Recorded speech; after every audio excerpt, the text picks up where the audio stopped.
Welcome to our channel. Today we how to authenticate Pinterest business account for conversion tracking. Easy tutorial step by step clearly.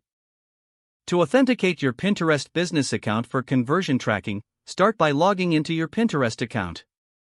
Navigate to the settings section from your profile menu.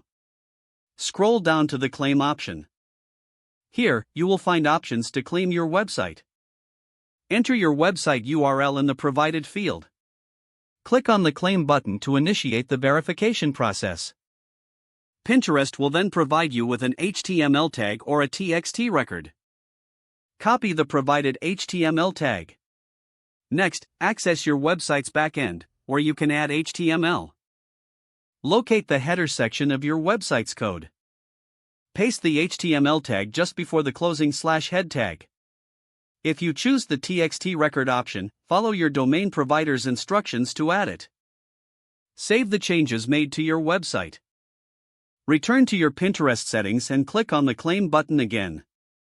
Pinterest will check your website for the HTML tag or TXT record. Once verified, you will receive a confirmation message. Now, navigate to the Conversion section in your Pinterest settings. Set up your conversion tracking by following the prompts provided.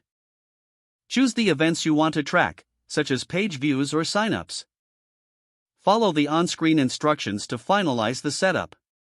Your Pinterest business account is now authenticated for conversion tracking. Monitor your Pinterest analytics to view your conversion data. Regularly review your settings to ensure everything remains accurate and up to date. If the page does not load, refresh the browser or try again in a private or incognito window. Make sure you are using the correct email address, then retype it carefully to avoid small typos. If your password is not accepted, use the reset option and create a new strong password you can remember.